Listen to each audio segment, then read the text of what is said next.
Welcome back, ladies and gentlemen, boys and squirrels, arachnids and cephalopods. Yes, I see you in the back, Canopian octopus girl. Calm down. Today we're going to revisit the planet primers in hope of reaching those of you who want to know more about the BattleTech universe that isn't directly tied to the back of a battle mech. As it turns out, there's plenty of fun lore out there for the bold and curious. When I was looking through the options for this go-round, I figured the best chance we had to make this a more regular series on the channel is to go big. As much fun as the previous entries have been, they weren't the major players in history that places like Tukiad, Tharkad, New Avalon, and Luthien have been. While most would be able to identify Luthien as the capital world of the Draconis Combine and the central hub of power for House Kurita, the story of how it became the Pride of the Dragon is a bit less straightforward. We've got a lot to cover, so let's get into the fray.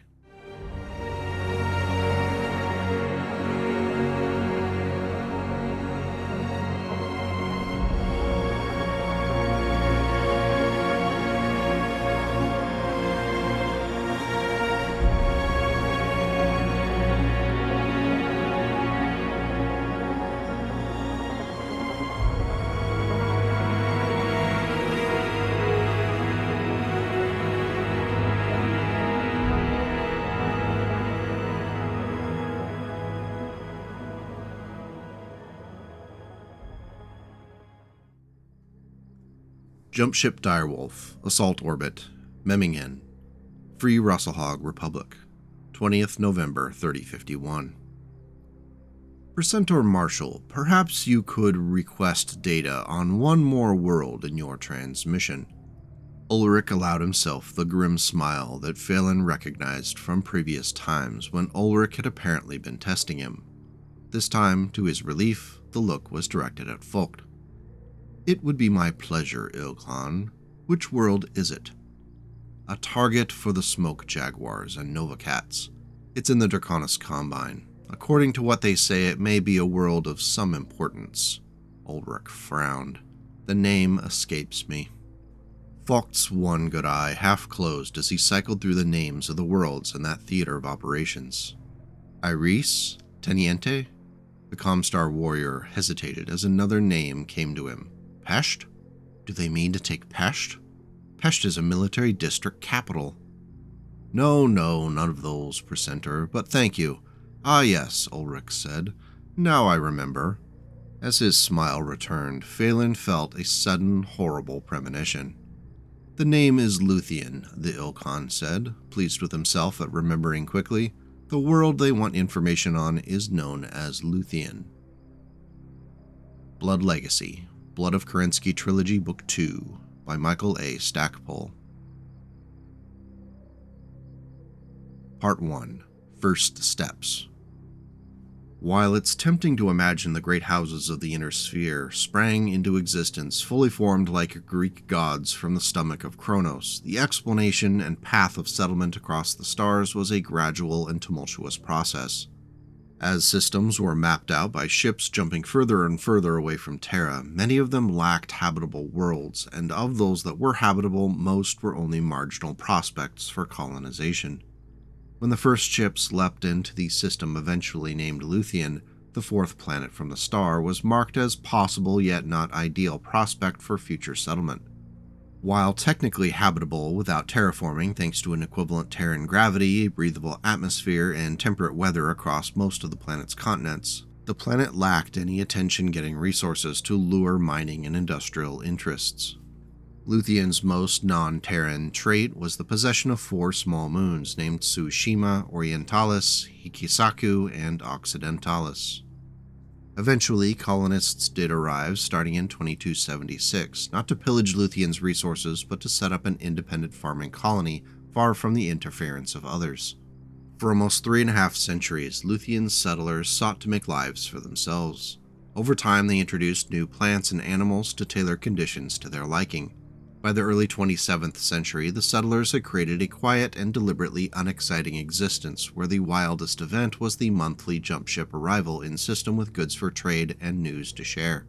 With its 10.5-day travel time to either jump point, Luthien was in a good position to spend the rest of human history as a sleepy backwater and then a warm and comfy internal planet inside the growing Draconis Combine. What could go wrong? Part 2. a mostly blank canvas. When the Draconis Combine was founded in 2319, it was not at the hands of a couple of Luthien farm boys that made good, but a pair of brothers on New Samarkand. Shiro and Urizen Kurita scraped and scrapped for power in the old cities of the remote planet. Once achieving control over the system and neighboring systems, the Kuritas set their sights on controlling the entire region through economic and military dominance. If neither of those suited in any given moment, a subterfuge also worked. By 2319, worlds stretching from near Terra all the way out to the edges of explored space were swearing allegiance to House Kurita. Those that didn't ended up isolated, and well, most saw the writing on the wall and got on board before Urizen's fanatical troops could make an example of them. Each acquisition made the next all the more inevitable, and by the time Coordinator Hihiro Kurita signed the Star League Accords in 2571, the Kuritas controlled wide swaths of human-explored space between the Lyran and Davion-controlled worlds. The Star League Accords tied the Draconis Combine to the Star League, but it also guaranteed that their control over held worlds would not be frequently contested by the other houses. It also secured the Kuritas' rights to succession. It was one thing to say that all will be passed on in the family, it was another to have the Star League's power behind that declaration. One of the most significant consequences of the consolidation of power over Combine worlds was a homogenization of cultures. While many planets in the region had settlements and colonies that reflected a range of different cultures and backgrounds, the power of House Kurita brought privileges and preference for traditional Japanese culture from Terra. As the centuries passed, these East Asian cultural influences began to either mesh with or entirely replace those on many Combine worlds. While English remained commonly spoken throughout the Combine over the centuries, those who could speak Japanese and write in classical hiragana, kanji, or katakana had an advantage in obtaining government and military postings. In June of 2617, then Coordinator Sanithia Kurita made the announcement that she planned on moving the capital of the Draconis Combine from New Samarkand to Luthien. At a glance, this decision seemed reckless and without any sort of deliberate calculating caution that defined the Great House. After all, the family had strong connections in New Samarkand, and the power brokers that kept the house running smoothly had deep roots on the planet and the neighboring systems. As dropships were filled with engineers, bureaucrats, construction workers, and millions of tons of equipment and resources, the wisdom of the move started to become clear. By making a break with the old, House Kurita could control the new. A new capital at the center of the Combine would place power in a more advantageous position should either the Lyrans or Davions decide to cause trouble on the borders. It also allowed for the creation of a set-piece capital city that could demonstrate the power of the Combine. Dignitaries and spies alike could take home stories of the capital world gilded in gold, hardwoods, and marble. Another, less publicized advantage of the move was to put distance between the Kuritas and the vast army of hangers-on and grifters that had wormed their way into the infrastructure of New Samarkand to the point that it was beyond reform. The local farming communities on Luthien loudly objected to the plan to turn their planet into a central hub of everything Combine, but their protests paled in comparison to the will of the Coordinator. Legions of workers descended upon the planet like reverse locusts. Instead of eating all the crops, they surveyed, poured foundations, and constructed the infrastructure that would be necessary to turn the planet into a true industrialized capital world to rival any other. A prince should therefore have no other aim or thought, nor take up any other thing for his study, but war in its organization and discipline, for that is the only art that is necessary to one who commands. Niccolò Machiavelli. With design and construction underway in 2620, Coordinator Sanithia had resigned her position in favor of her 13-year-old son, Urizen II. As the 19th Combine Coordinator, young Urizen oversaw the ambitious construction of his new capital world. Though he was often credited with the great accomplishment, his mother and other aides were handling all the small details and logistics, while the Coordinator was only bothered with big or showpiece decisions. As successful as we know it was from our perspective far down the timeline, the project was not without its issues. The set-piece Imperial City was placed on a map which was already occupied by a gigantic swamp, which had to be drained by a legion of craftsmen and workers before construction on the infrastructure could even start. An impressive Grand Canal named Daimyo runs through the city to help keep water flowing away and out of the city. Parks with massive trees surround the Imperial Palace, which was constructed to look very much like the Japanese Himeji Castle on Terra, but was actually a cutting-edge design bristling with high-security features to protect the Kuritan family. Its 5 towers, they each had their own unique elements. It was reported that the entire palace seemed to, quote, hover on the horizon. The rest of the city borrowed heavily from Japanese architecture from various time periods, including pre-spacefaring construction and Neo-Fujimoto facades from the 23rd century. The availability of jobs lured in workers, but they faced tough challenges as a dictate from the coordinator prevented the use of advanced construction machinery. Much of the work to build the Imperial City was done by hand, using tools that would be familiar to laborers from the 19th and 20th centuries on Terra. As the decade closed on the construction efforts, Luthien's population had ballooned up to 50 million people, and that number would only grow. Every planetary economy and logistics line in the Combine had to be at least partially marshaled to bring in the construction materials to create not just the shining Imperial City, but also the planetary infrastructure which would render the modest agricultural efforts a pale memory. Part 3. The House of Steel. While the Imperial City reflected dignity, culture, and refined strength, the rest of Luthien was transformed with the machinery and production lines that would fuel the Draconis Combine into the future. Much of the planet's useful land area was dedicated to industrial production. While there was little in the way of on-planet resources, fleets of jump ships and drop ships delivered all the materials needed from across Combine space at a pace that would make any 21st century logistics officer blush. The Coordinator required tanks, battle mechs, and thousands of other products to maintain control over Combine worlds, as well as make it possible to project power beyond existing borders. This Herculean effort would pay off as the Star League strained and broke thanks to both Stefana Maris and the hubris of the House Lords. The largest of the planet's industrial complexes sits roughly 10 kilometers southeast from the Imperial City, on a series of artificial islands along the Unity Plateau. On this site, Luthien's most famous, or infamous if you're a Davion, industrial powerhouse produced many of the weapon systems that equipped the ranks of the DCMS. Luthien Armor Works' factory floors covered huge swaths of land both above and below ground, with factory lines that have produced some of the most powerful battlemechs known to mankind. LAW employed millions of workers, and significant sites across the planet and region were needed to produce the materials and parts for battlemechs, including the Jenner, Dragon, Charger, Hatamoto Chi, and later on battle armor designs like the Kage and the Oni. Elsewhere on the planet, there was one Star League Castle Bryan, which was constructed on the eastern edge of the continent Sakura. It was a sprawling and highly guarded military base known as Fortress Senietha because it's where the Coordinator ruled during the initial construction phases of the Imperial City. In many ways, the industrialization of Luthien came at the cost of the other planets of the realm. Though sorting out fact from fiction in command economies is always tricky, it's clear that many worlds within the Draconis Combine had settlements created just for the extraction of a specific resource, which was then packed into dropships and shipped to industrial worlds like Luthien.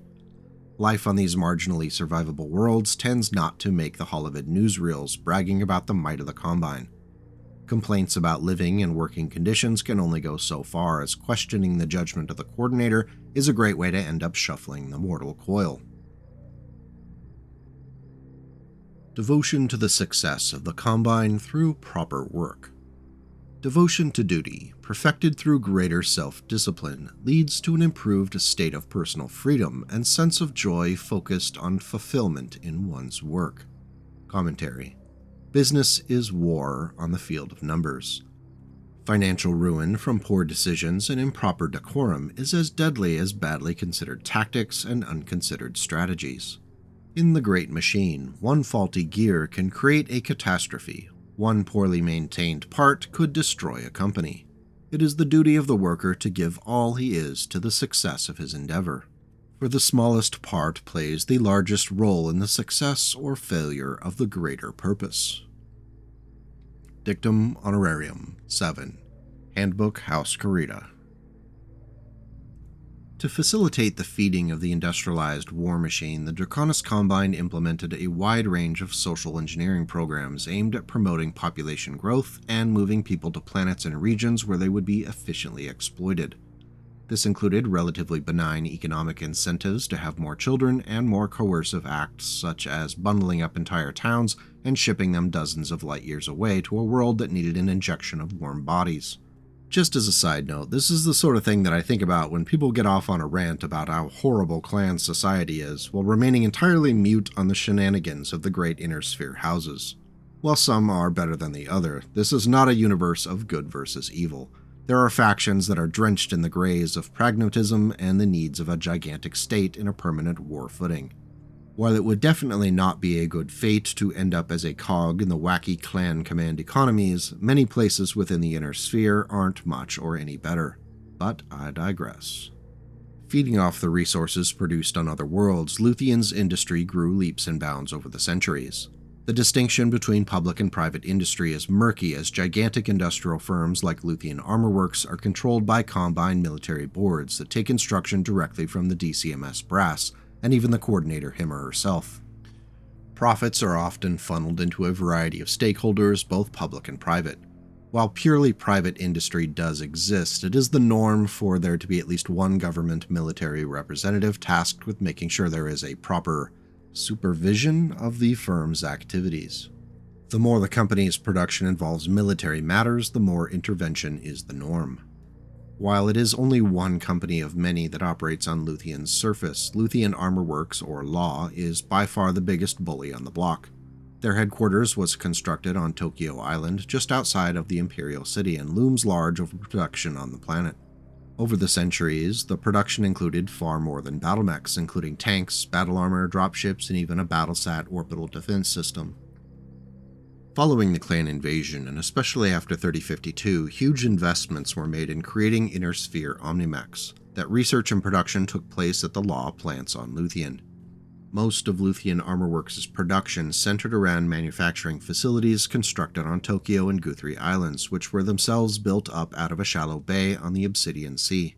Besides actual production lines, these islands also had residences for workers and all the needed secondary structures and facilities to keep it all running smoothly. A rail network even connected the two islands and headed off to the nearby Imperial City.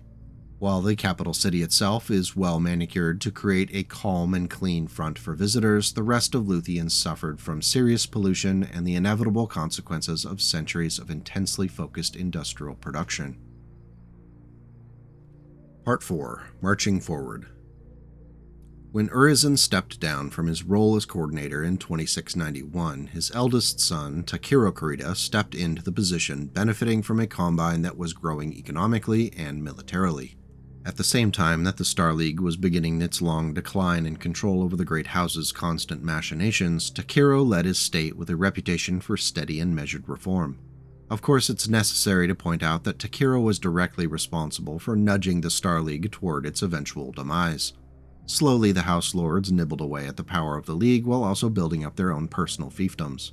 A good example of Takiro's influence was found in the amendment of the Edict of 2650, which limited the size of House militaries.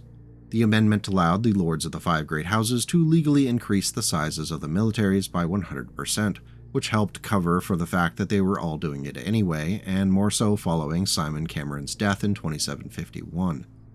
Luthien's production lines were producing war goods and machines as quickly as possible as conflict loomed on the horizon.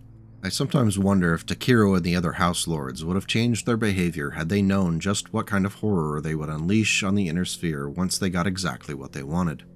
Eventually, we all sit down to a banquet of consequences.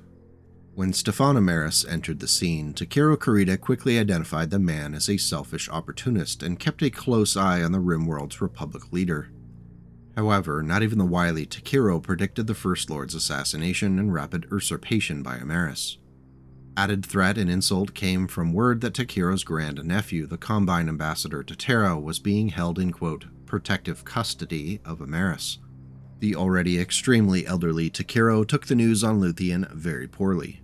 The Coordinator's already declining health at the ripe age of 121 was further impacted by the stress, and he ended up passing away, leaving his son Minoru to try to guide the Draconis Combine through the crisis. Minoru Kurita's response to the new leadership on Terra was guarded compliance. With General Kerensky busy ripping apart the Rimworld's Republic, the Great Houses largely remained neutral in the conflict. instead continuing to build up their own forces toward their own goals. Luthien's facilities pumped out battlemechs for a future conflict that seemed inevitable.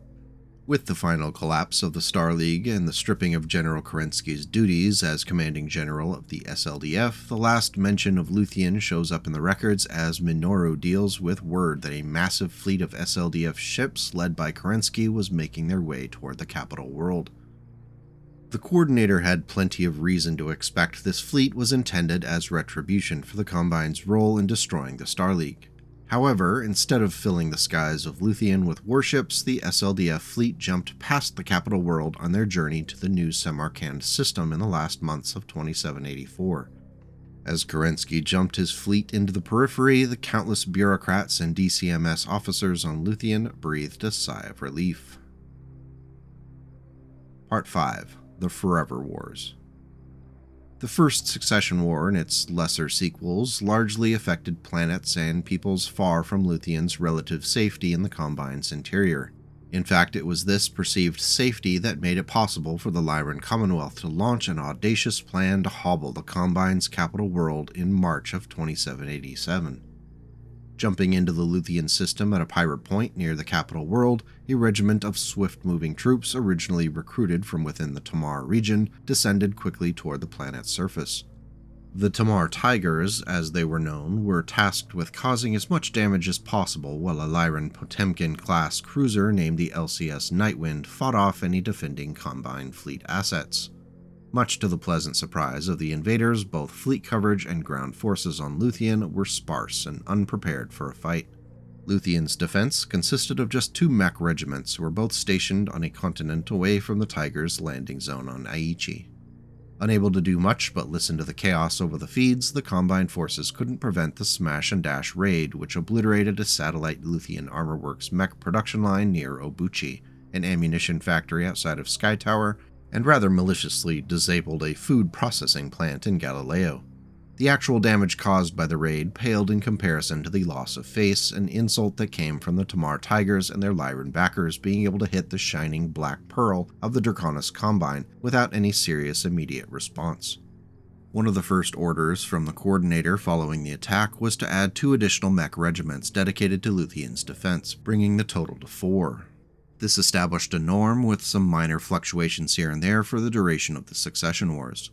From this point on, any assault on Luthien would come at tremendous cost. How's that for foreshadowing? Another more explosive response by the Combine was a plan to carry out an assault against the industrial facilities at Hesperus II. This did not go well, as the Hesperus system ended up being one of the most heavily defended in Lyran space, but that's a story for another video. Part 6. New Threats. To say that the return of the clans to the Inner Sphere was inconvenient for the Draconis Combine would be an understatement. Though the dragon had been spared the antics of the Jade Falcons, Clan Smoke Jaguar had earned its nasty reputation for being fierce and unyielding. The early months of the invasion were filled with chaos and continual retreat for Inner Sphere forces, but there were important victories on planets like Walcott in October of 3050, where the Draconis Combine was able to affirm that they would not go quietly into that good night. Predicting that the Smoke Jaguars would be desperate to find a big victory after the invasion resumed following the death of Ilkhan Leo Showers, the lull in fighting allowed Theodore and Horihiro Kurita along with Shin Yodama to meet on Luthien to try and plan for whatever may come. The meeting on Outreach, where Jamie Wolfe announced the true identities of his dragoons, created opportunities for strange bedfellows in the form of not just renewed communication between the Combine and Dragoons, but also the unprecedented non-aggression treaty between the Draconis Combine and Hans Davion's Federated Commonwealth. Both of these would end up being crucial for the coming storm headed Luthien's direction. When the clan invasion of the Inner Sphere resumed in November of 3051, the Smoke Jaguars were curiously quiet. While the Wolves, Jade Falcons, and Ghost Bears resumed gobbling up planets as quickly as they could, the Combine braced itself. The embedded ISF agents and their operatives were incapable of determining where the clans would strike next in Combine space. Only when someone within Comstar sent word in late November did the Coordinator learn that the next target was not among the border worlds, but Luthien itself. In a meeting with the commanders of the Genyosha, the First Sword of Light, 2nd Legion of Vega, and the Otomo, the consensus was that the Smoke Jaguar's invasion fleet could not be stopped or even challenged when it arrived in the Luthien system. Only on the ground would the Combine even hope to muster enough resources to repel the Jaguars.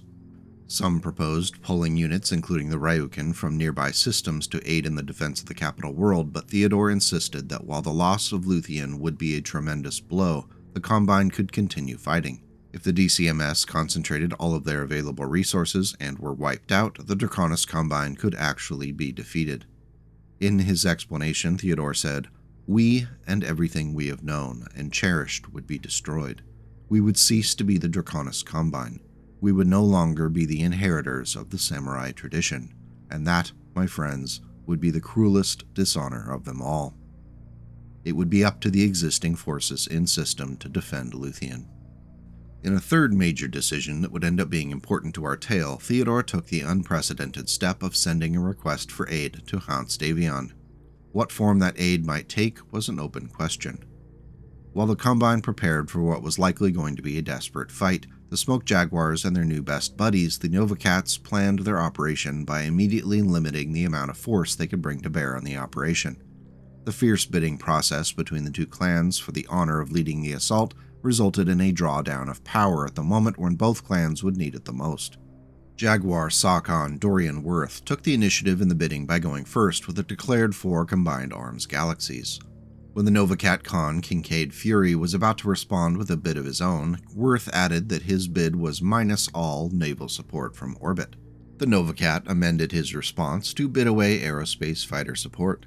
By the time the bravado and hubris had cleared, Sakon Worth had won the bid with 3 combat galaxies and 3 aerospace clusters. Something was going to be a cluster, that's for sure. Jumping into the Luthien system, the invaders offered no bachal, arguing that the Combine's dishonorable behavior on Walcott had sacrificed that privilege. Once bitten, twice shy, the Smoke Jaguars were not going to fall for more inner sphere trickery. They much preferred failing due to their own clan brand of shenanigans. While the Novacat Khan favored a targeted strike on the Imperial City in order to decapitate the Combine and send the rest of the planet's defenders scrambling, Sakon Worth wanted to avoid the mistakes at Walcott and argued for a distributed landing at forces at key points on Luthien's surface. The disagreement in strategy was resolved thanks to Khan Fury, who decided that the combined clan forces would strike at secondary targets across Luthien, while the Smoke Jaguar Alpha Galaxy and Novacat's Beta Galaxy would land just outside the Imperial City. Splitting your forces, while usually a poor strategy in battles, would allow the primary assault on the capital city to be carried out without letting the Combine concentrate their defenders in the city and turn it into a street-by-street slugfest. Oh, how optimistic. It was believed that a quick victory that included capture of as many living Kuritan family members as possible could prevent a costly guerrilla war against the surviving defenders who would otherwise fall back into concealed positions across the planet. Using estimates of the strength of the Smoke Jaguar and Novacat fleets, the Combine simulations for the upcoming battle predicted defeat for the Dragon every time. The source describes it succinctly by stating, quote, "Even if every Combine mech destroyed 2 clan machines before they destroyed it, Luthien would fall in as little as 8 hours. The looming defeat was only intensified when ISF reports showed Federated Commonwealth forces had been spotted moving away from their positions on the border, suggesting massive troop redistribution. This was interpreted as HandBook taking advantage of the perilous situation to launch an invasion of the Draconis Combine. While that conclusion proved to be premature, it wasn't unreasonable considering the bad blood between the two houses after centuries of conflict. Concern turned to panic when a series of jump ships entered the Luthien system ahead of the expected arrival of the clans. It was assumed by some that these were Davion ships intending to beat the clans to the punch and claiming the capital world for themselves. Thankfully, cooler heads prevailed when interceptors were sent to the jump points. Instead of missiles and PPC shots, the Combine ships were contacted by the jump ship bridge crews with a message for the coordinator. The message, from Jamie Wolfe, was as follows. "Forgive any concern we have caused you. We request permission to land. HandBook sent us a report that you'll soon have a fight on your hands, and we couldn't let you have all the fun by yourselves." As it turned out, Hans Davian had answered the call for aid from Theodore Kurita by contacting both Wolf's Dragoons and the Kellhounds. In the case of Jamie Wolf, Hans requested that the mercenary leader set aside his well-earned anger toward House Kurita for the sake of the people of the Inner Sphere. Sure enough, both mercenary units answered the call to action. With their help in the coming fight, it was possible that the clans could be repulsed and the Combine saved. After a very tense run-in between Jamie Wolf and Takashi Kurita underneath a helipad in the Imperial City, final preparations for the arrival of the Smoke Jaguars and Nova Cats started. New plans had to be drawn up and put into simulators to make sure that every possible outcome was tested. Frantic last-minute efforts pushed the likelihood of success into the realm of plausibility. The Combine now defended Luthien with a total of 16 regiments. 5 of them were at 100% strength, equipped with advanced technology quickly developed following the victory at Walcott. 2 of the militia regiments even had power armor designs based upon the clan elemental. Another regiment was formed from those too young or too old to normally serve in the military. Retired mech warriors were encouraged to show up for one last glorious defense of the dragon. That's how perilous the situation was considered. Even Takashi Kurita's private guard, the Dragon's Claws, were committed to the fight to protect the Imperial City, though their loyalty to his father worried Theodore to the point that he had restraining codes installed into their battle mechs to prevent the Dragon's Claws mech warriors from breaking from the plan and charging recklessly into battle. To further limit Takashi's actions, Theodore also had his father's Grand Dragon booby trap with explosives that would kill its mech warriors should the limiting codes be overridden. Nothing quite like a little patricide to liven up a story, eh, Mini Frog? What's patricide? Good answer. Don't worry about it. Wolf's Dragoons added their 5 combined arms regiments, 2 of which were geared with clan-grade equipment. The Dragoons' mech warriors were considered elite and veterans, with Colonel Jamie Wolf personally leading his Alpha Regiment. The Kellhounds provided 2 additional regiments led by Lieutenant Colonel Scott Bailey and Morgan Kell himself. One of those regiments could boast of clan-grade equipment. When all the numbers were compiled and the simulators were run, victory couldn't be assured, but it was certainly better than before. It would boil down to tactics and the ferocity in which both sides sought to carry the day. All that was left was to wait for the clan warships to arrive, which they did in the early morning hours of January 4th of 3052. Part 7. And Into the Fire. The first shots of the Battle of Luthien were not outside the Imperial City, but high above it. Theodore Kurita had no intention of giving the clans the privilege of an uncontested landing. The 3rd and 7th Luthien aerospace wings roared toward the descending dropships, intending to cause as much damage as possible before the ships could unload their dangerous cargo. The decision by the clans to bid away aerospace fighter support turned out to be quite wasteful for a process that is bizarrely advertised as a way to reduce waste and destruction. Combine aerospace pilots still had to fight like hell to get close enough for strafing runs on the dropships, but the fact that they were able to do so at all is a testament to the arrogance and hubris of the clans. The price was paid by the clan warriors and crew of the ships when 2 dropships were severely damaged as they descended to the planet's surface. The Smoke Jaguars landed the 31st Assault Galaxy, the 44th Jaguar Attack Galaxy, and the 315th Battle Galaxy, while the Novacat force consisted of the 4th Novacat Assault Galaxy and the 183rd Assault Galaxy. The first ground-level shots of the battle were between a scouting unit led by Shosa Shin Yodama out on the Tairakana Plains.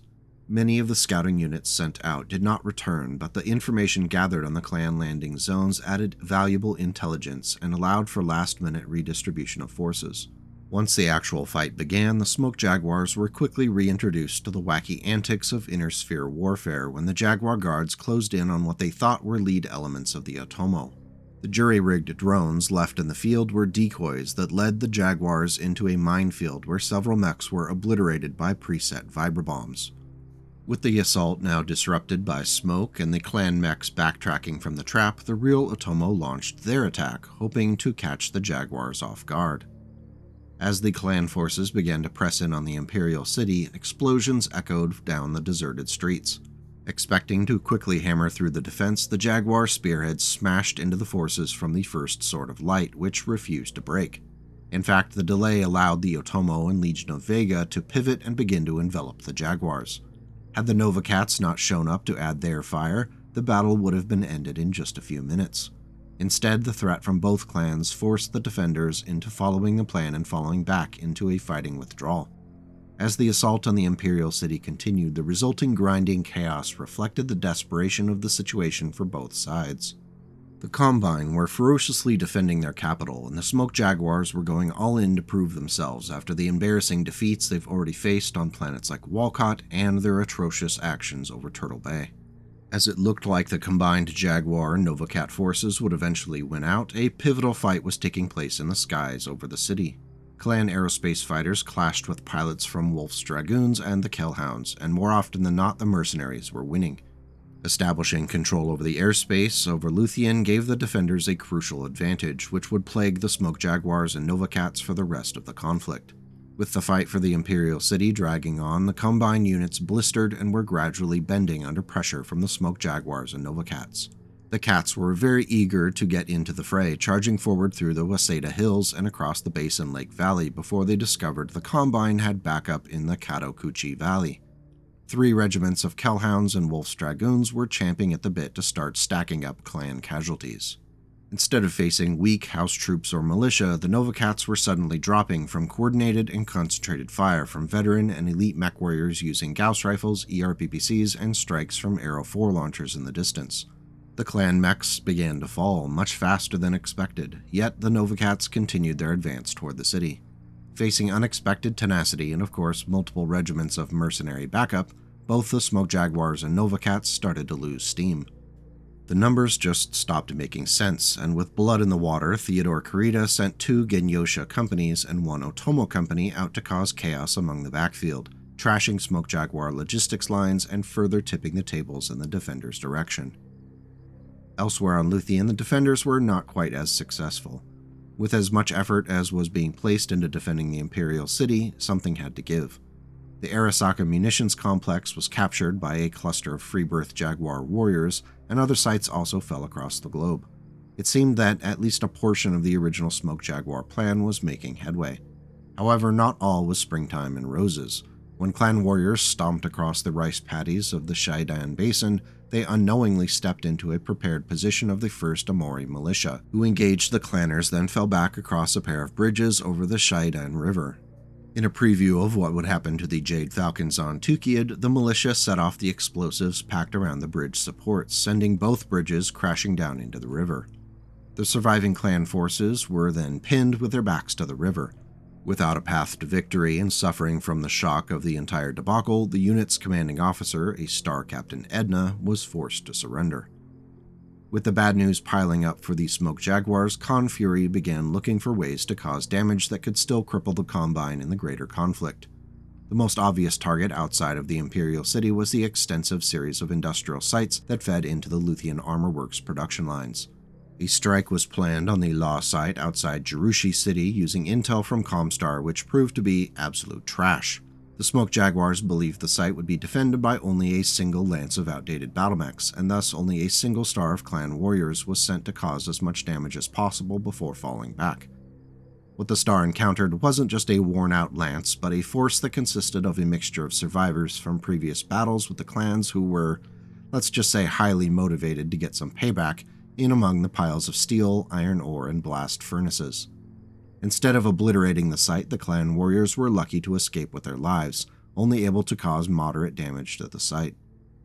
Outside the city of Takaguchi, west of the Imperial City, Smoke Jaguars from the 225th Jaguar Battle Cluster ran into the 143rd Luthien Defense Regiment, and for some reason they did not get along very well. The Jaguars were tasked with destroying the largest iron ore mine on Luthien, which was smack dab in the middle of the Nijunen Desert. The forces clashed at night, and knowing the ground helped the Luthien defenders bog down the clanners and cause more casualties than were predicted for the operation. As the hours passed and more Smoke Jaguars and Novacats were cut down, the likelihood of victory began to fade. This led to more desperate actions by clan warriors who would rather die in battle than return to their warships, taking yet another loss in their codexes. Between the Combine units that performed better than expected and the mercenaries who were just living their best lives, the entire tone of the conflict shifted. One trinary of Novacats was able to penetrate the Imperial City on the southeast side and started to destroy the light industrial buildings they encountered. Soon, however, they were set upon by infantry wielding short-range missiles and fast-moving vehicles that peppered the clan mechs with small lasers and autocannons. Eventually, Combine mechs joined the fray, which devolved into a street-by-street slugfest. Once again, having control of the airspace of Luthien paid off as a flight of Wolf's Dragoons aerospace fighters began to strafe the Novacats, who were eventually forced to fall back from the city in retreat. Unable to make headway and seeing the casualty numbers grow to catastrophic levels, the Smoke Jaguars and Novacats were forced to sound the call for retreat from Luthien. When the smoke cleared, the desperate life-or-death struggle for the future of the Combine ended not just in victory but also a resounding condemnation of the reckless aggression of the Smoke Jaguars. While previous losses had tarnished the clan's honor and shaken the foundation, the loss at Luthien broke the Smoke Jaguars to the point that they were never considered a threat they once were. Of all the military operations of the clan wars, perhaps no single engagement, save for Tukiad, was as significant as the Battle of Luthien. For the Draconis Combine mustered soldiery, the battle marked the end of Coordinator Takashi Kurita's refusal to deal with mercenaries. Indeed, 2 mercenary units, the Calhounds and Wolf's Dragoons, provided vital support against the clan invasion force, acts that precipitated the end of a 20-year feud between Dragoons commander Jamie Wolf and the Coordinator. But more important, the battle united 2 of the Inner Sphere's most bitter enemies, the Draconis Combine and Hans Davion's Federated Commonwealth, to face a common enemy. Even though the hard-fought battle lasted only a few hours, its repercussions could be felt for years to come. The Battle of Luthien produced a victory not only for the Draconis Combine, but for all the peoples of the Inner Sphere, by providing a brief glimmer of the unity that once graced the Inner Sphere under the Star League, and taking us one step closer to regaining that harmony. Excerpt from The Killing Doves, Friends of the Dragon at War, by Yoshinobu Tetsuhara, Luthien Publishing, 3055. Part 8. New Opportunities. From the wreckage left behind on Luthien, opportunities grew. While previous battles had yielded usable technology, the sheer volume of salvage left behind by the clans at the doorstep of Luthien Armor Works was too good to ignore. While reconstruction efforts quickly started around the planet, law engineers and designers got to work on cracking as much clan tech as possible. Much of their effort showed up in the Combine Omnimech program, which started producing designs like the Firestarter O, Owens, and Avatar. Luthien saw extensive construction to rebuild and reinforce the planet. Additionally, memorials and museums were constructed to commemorate the sacrifices that were made to stop the clans. They also functioned as propaganda tools to reinforce the Coordinator's grip on power.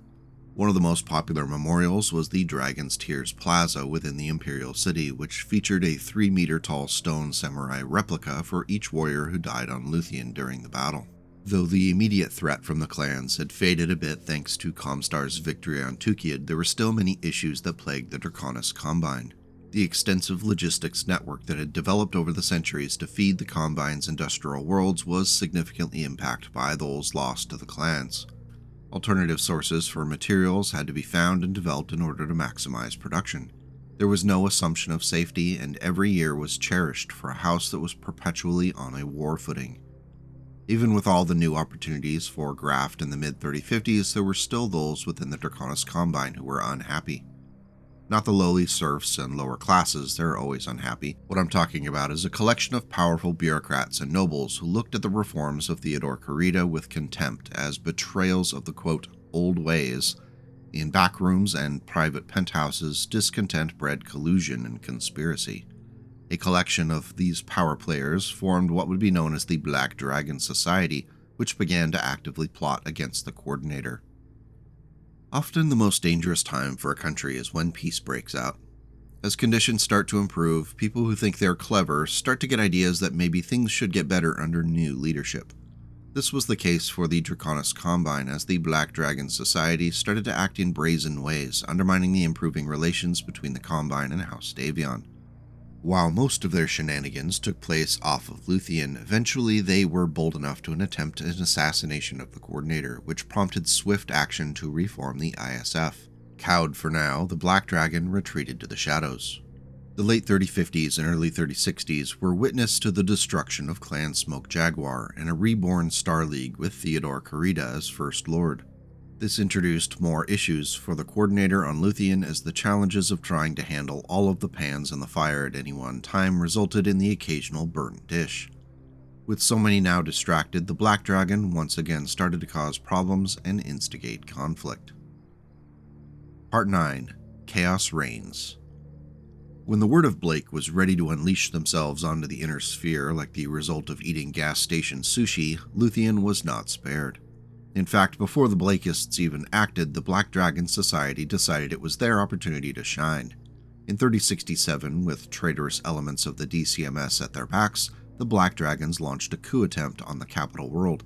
With the Second Star League falling apart and Theodore on his way back to Luthien, the Black Dragons thought it was poetic for him to return to a Draconis combine that no longer needed his faulty thinking and was ready to remove him from the picture. The coup came as an utter surprise. The HPG fell first, cutting off Luthien from the rest of the Combine and preventing the loyal forces on-world from reporting the situation or calling for aid.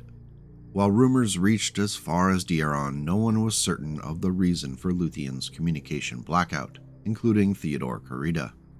As the coordinator headed home to calm the ensuing panic and put down the rumored rebellion, the Kokuru Kai launched an attack on the Imperial City itself.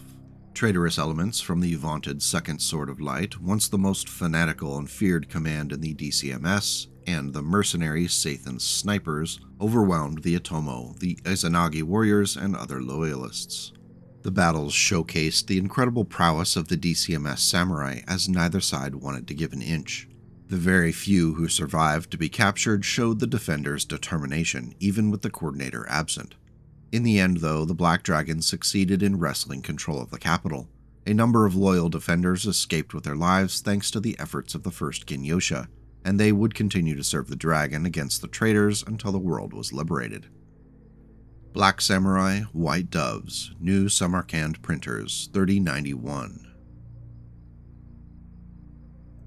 When the Black Dragon launched their attack on the Imperial City, they knocked out that HPG transmitter to prevent calls for aid from outside the system. The sudden end to traffic from Luthien concerned leaders in nearby systems, and eventually word made its way all the way to the coordinator, who was even more motivated to return to Luthien to sort out whatever was going on. Elements of the Second Sword of Light, as well as a mercenary unit called Sathan's Snipers, turned on the Atomo and other loyalist units. The resulting red-on-red massacre decimated both sides, yet the Black Dragons were able to eventually win out, taking control of the Imperial City. All of this took place under the observing eyes of Precentor Alice Fwong, who led a Word of Blake fleet that had infiltrated the Luthien system. While trying to sort out up from down in the chaos, the Precentor decided to move in and quell the coup on behalf of the legitimate Combine government. This was a calculated move in hope of generating support from Coordinator Kurita in the unfolding Word of Blake kerfuffle elsewhere in the Inner Sphere.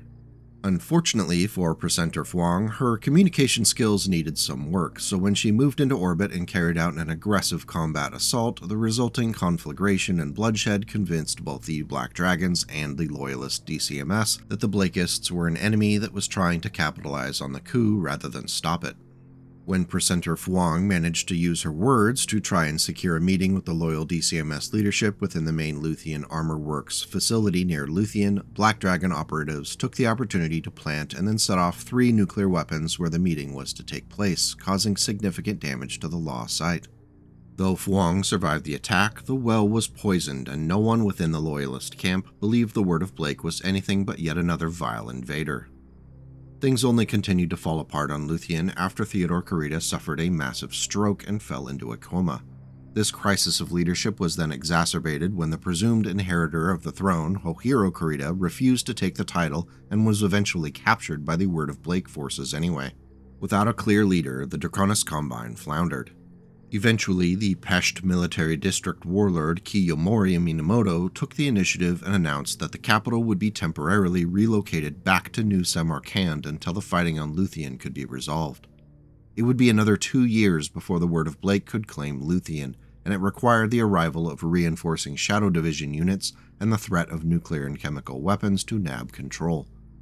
I'm reminded of Tacitus, who wrote, Where they make a wasteland, they call it peace. As a result of the years of fighting, much of the industrial capacity for the planet had been destroyed, and millions of citizens had been caught in the fray.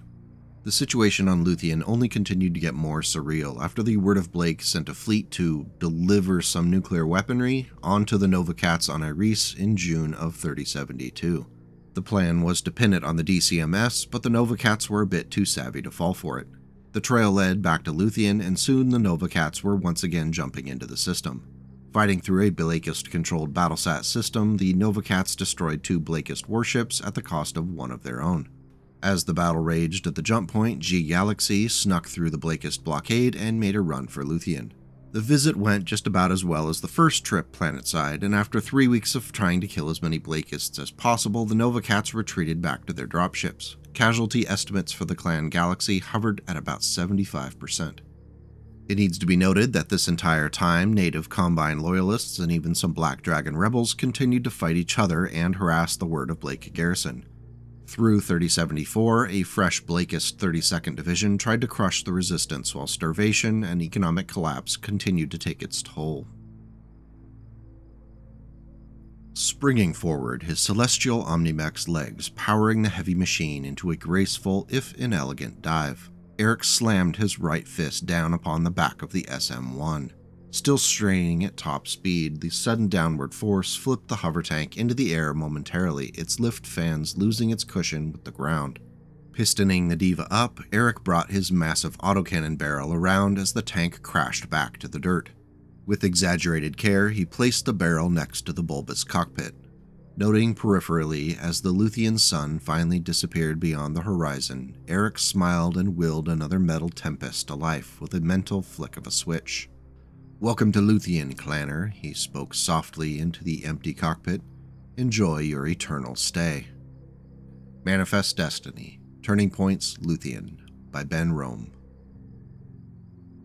In late December of 3074, a massive Ghost Bear fleet jumped into the Luthien system. It seemed that the Bears had learned a lesson about modest invasions and didn't want to replicate the antics of the Smoke Jaguars and Nova Cats. They were on a mission not to wipe out the Black Dragon, but to kill every single follower of the Word of Blake they could find. Under the leadership of Khan Alitha Kabrinsky, 3 Ghost Bear galaxies landed on Luthien without making any attempt to contact those on the surface. Alpha and Rho galaxies swept across the Word of Blake lines, targeting and killing every Blakist, even those few who surrendered. Omega Galaxy ended up not facing the Word of Blake units, but instead fought the combined 4th Dieron and 6th Benjamin Black Dragon Society units, who didn't last very long. Rho Galaxy was so determined to completely wipe out the Blakist 32nd Division led by Precentor Kadika Moores that the entire Takashi Memorial Spaceport where the Blakists were hiding was destroyed. It was reported that the spaceport burned for 4 days before the available combustible fuel ran out. The spaceport remained out of commission for commercial and public use for at least another year. By the time the Ghost Bears departed Luthien, the planet was suffering from economic collapse, and much of its industrial capacity had been broken beyond repair. While the Blakists had been soundly defeated, the future of the planet remained unclear until aid and new leadership arrived to take control of the situation. Combine engineers got to work quickly, clearing debris and laying out plans for new production lines, new buildings, and all sorts of infrastructure. By this point, Hohiro Kurita had been rescued from his Blakist kidnappers by Dest commandos and had taken control of the Combine. It was clear that both the Blakists and the remnants of the Black Dragons had to be eradicated if the Draconis Combine was to survive. It was reported that his steady and selectively ruthless leadership was essential in resolving both issues. While there would continue to be internal power struggles, particularly involving Kiramori Minamoto, it was a problem for a future Hohiro. Right now, the coordinator had more pressing issues. Part 10. Onward and Upward. Though their participation in our coalition marked something of a watershed moment in foreign relations, the Draconis Combine is already reverting to its historical biases and paranoia now that the Blakist enemy is on the run. Though less of a threat than some of our other neighbors in the short term, both due to their shattered industry on many worlds and by the potential enemies they still face across every border, the Combine has demonstrated an ability to recover from its disastrous war damage far greater than nearly every one of the other Inner Sphere realms. A message from David Lear to Devlin Stone, December 30th, 3079. As the 3070s wrapped up, the Draconis Combine was seen as a deeply wounded but recovering power. The speed of that recovery was up for debate, but there were clear signs that even the most deeply damaged producers like Luthien Armor Works would eventually survive and thrive, rebuilding under the protection of the DCMS leadership. While a significant portion of the production infrastructure on Luthien had been damaged, much of the rest of Pesht military district lines were near or at 100% production capacity by the end of the decade. This made it much more likely that Luthien's lines would recover quickly. Firms like BBP Industries, Matabushi Computing, and Ishika Wajima Harima Battle Armor Industries promised to revitalize Luthien's economy. The fact that the DCMS of Coordinator Yori Kurita has succeeded where all of her predecessors had failed was all that mattered. The Coordinator declared a month-long celebration on Luthien to commemorate the historic occasion and to honor the troops who had achieved the noteworthy feat. More important was having those troops pay public homage to her. From Yori's Glories, Comstar Press, 3147, Shattered Fortress. One of the next big events to involve Luthien was the Nova Cat attempt to carry out a coup against Yori Kurita, who they, along with Emi Kurita, considered a puppet of Conrad Toranaga. Using the invasion by Duke Sandoval on the Davion border as distraction, the Nova Cats launched assaults on multiple planets on their march toward Luthien. They managed to capture most of the worlds between Benjamin and the Republic by 3142, but they were stretched pretty thin. The Nova Cats concentrated their forces on and in orbit around staging worlds in the Iris prefecture. Their plans to take the capital world didn't materialize as combined fleets converged on the Nova Cat holdings with orders to wipe the clan from existence. Apparently you get 2 free swipes, but the third one, well, you're just out. Luthien had been spared yet another opportunity to see destruction thanks to the quick disintegration of the Nova Cat's half-baked plan. Leaping ahead to current years in the timeline, Luthien remains the center of power in the Draconis Combine. Yori Kurita has secured her position and is no longer in the shadows of Toranaga, which has to be a relief. Even as the Combine occupation of New Avalon ends, Yori seems to have preemptively distanced herself from responsibility for the collapse of the entire venture. She will still need to deal with the district warlords who were backers of Toranaga, but they are still far from Luthien at the moment. The biggest concern for both the Combine and Luthien by 3152 is the Rosselhog Dominion. After years of enjoying quiet borders with the clan Innersphere hybrid state, Prince Miraborg decided the best way to unite his people was to have a common enemy. A plan was formulated to launch an invasion toward Luthien through a Reese. Boy, this sounds familiar. The campaign was to launch in June of 3152, and the bet was made that the Combine was too distracted by the Davion border to do anything to stop the Rosselhog Tumen. Apparently, the early successful strikes had a unifying effect on the Rosselhog peoples who were torn by Alaric's ill-clan shenanigans. The ultimate outcome of this project of national unity is not yet known, but if the Rosselhog Dominion assumes that the Combine is too weak to stop them due to the loss of New Avalon, they are very likely mistaken. Though Julian Davion may have won the war for the capital, the Draconis Combine continues to ramp up production of everything needed to fight. As we've proven multiple times, it takes more than just a few galaxies to claim the Black Pearl of the Draconis Combine. Part 11. Why Luthien? I do not care what other people say. Peace is an unhealthy and unnatural state. It clogs the mind with a pretty pink haze of flowers and waterfalls. It sickens our stomachs with fat and makes us believe that we are all brothers under the skin. Peace? Why, it's an absolutely deadly condition for a man, especially a warrior. From an address by Coordinator Takiro Kurita to the Sun Xiang Mechwarrior Academy, March 2695. It would be impossible to have a good understanding of the history of the Draconis Combine without spending much of your time on and around Luthien. The planet has been the setting of some of the most important and transformative moments in the realm's history. It also promises to continue being an important hotspot as we march further into the Oclan era. With the threat of the Rosselhog Dominion on their doorsteps and the new Star League that will inevitably seek to spread once Alaric can graduate some more children from Sibcos to feed into the grinder, The Draconis Combine remains a powerful player in the politics of the Inner Sphere. The Lyrans and Freeworlders are basket cases, the Capellans have just been curb-stomped, and the Davions just barely regained control of their capital world. Ignoring the periphery nations for now, what's new, the Draconis Combine is the big kid on the block. I'm looking forward to seeing if Yuri Kurita can hang on and keep it all together. The creation of this video was a comparatively massive undertaking in comparison to the standard BattleTech video. If you want to see more like this with other major planet histories, please let me know by hitting the like button, subscribing, and even consider becoming a channel member or post a super chat. As much as I would love to say that views and monetary support don't matter, I do have to create things that people find interesting and will support. If you're not in the position to go that route, sharing this video with others who might enjoy it goes a long way to convince the YouTube algorithm that it's worth showing to new eyes. No matter what, I appreciate that you stuck around this long to hear me blather. It means a lot to my family and I. Thank you. With that said, I do want to call out the really great people on Discord who shared their amazing photographs of painted mechs for this video. They went all out with some really great pictures this week, and it makes my job that much easier when there's a pretty mech on the screen at all times to keep people from wandering off to watch another video on VTuber drama. You guys and gals rock, thank you. Considering this is now the longest video in the channel's history, I'm going to go ahead and get going. Please take care of yourselves and your loved ones, Merry Christmas for those who celebrate, and please go out and make the world a slightly better place today and tomorrow.